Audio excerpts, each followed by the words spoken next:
Oké, szóval ez egy elég rövid kis videó lesz, mert eléggé sietnem kell. Megyünk dolgozni 11 órára, aztán még le kell zuhanyozni, edzés után, stb. Meg odaérni busszal. Úgyhogy mi is történt eddig, hogy nem volt content, vagy ilyenek.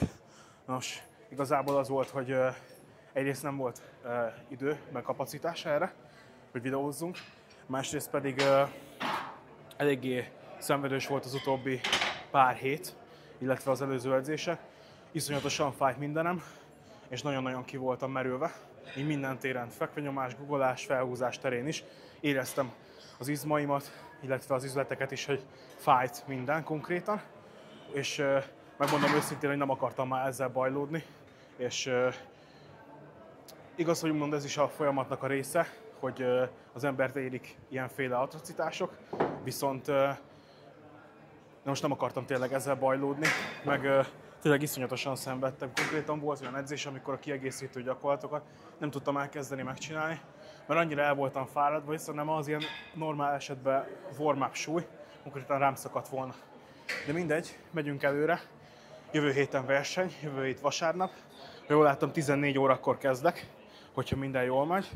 Úgyhogy most már csak tényleg 8 nap van vissza. Már nagyon a hajrában vagyunk igazából, itt már nagy csodák nincsenek. Még így az attempt selection az még nincsen meg, hogy így milyen számok lesznek, de majd erről is adok meg információkat. Most pedig gyorsan daráljuk le a kiegeket. Kedden meg volt a peak edzés a blogba, és arról láthatok majd shortsot, majd nézzetek körül a csatornámon, kattintsatok rá a profilra, illetve a rövid videók között meg fogjátok találni a kis rövid összevágást a keddi peak edzésről.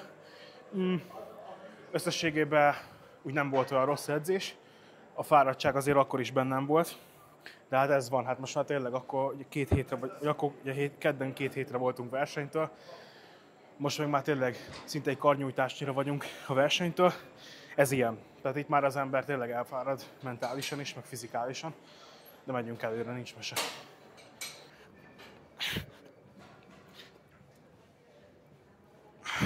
Többi időkben, ugye ahogy a videó elején említettem, elkezdtünk ugye dolgozni az éttermünkön.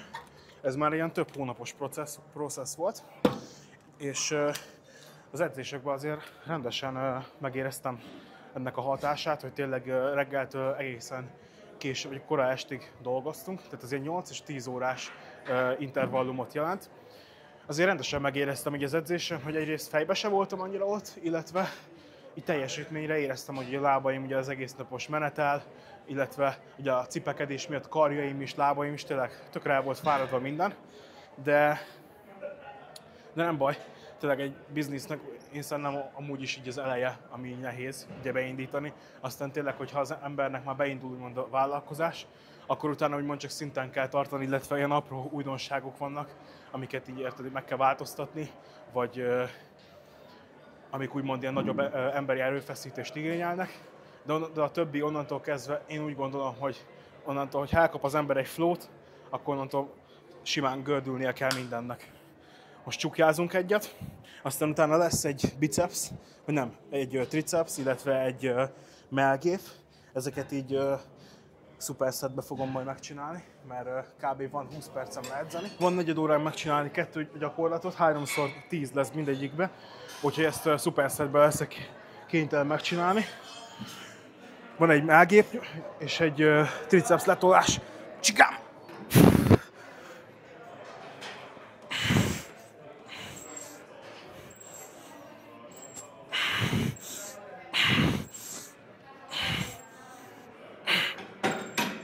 Oké, egyszer. És akkor mehetünk tricepszezni. Szia!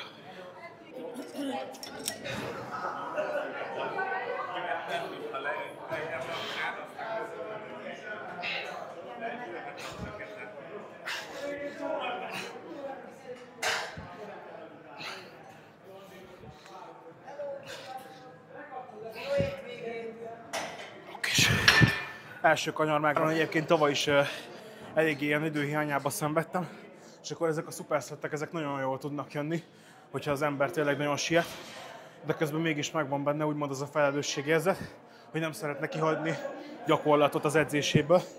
különösképpen nem kiegészítő gyakorlatot, mert én szerintem kiegészítő gyakorlatnak ugyanolyan hatalmas nagy szükségete van, mint az SBD gyakorlatokat lelkiismeretesen megcsinálni, tehát ugyanúgy szükség van rá.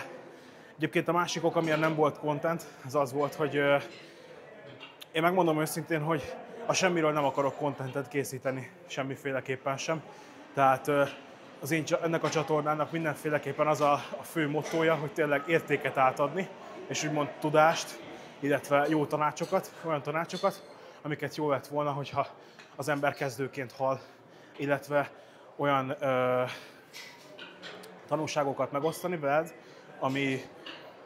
amivel tényleg amiket kamatoztathatsz majd a későbbiek folyamán is. És én tényleg a semmiről nem akartam csinálni contentet. Most, hogy tényleg így összegyűlt egy csomó minden, olyan külsős dolgok, amik így felhalmozódtak így a elmúlt hetekben, azokat úgy voltam bele, hogy akkor megosztanám, és akkor, hogy lássátok úgymond a dokumentációnak ezt a részét is.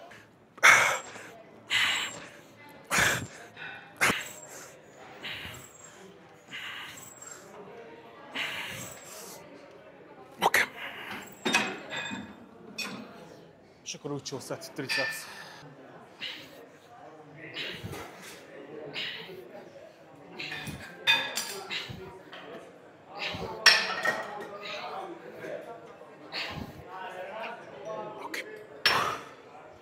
Ennyi volt mára.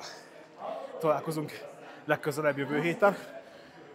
Még szerintem lehet, hogy verseny előtt lesz egy utolsó vlog videó, hogy így utolsó edzésekről, hogy hogy néz ki programozás terén, illetve hogy mire számíthattok majd jövő héten. Majd a következő videóban el fogok mondani mindent. Addig is iratkozzatok fel a csatornára, hogy ne maradjatok le az eddigi tartalmakra.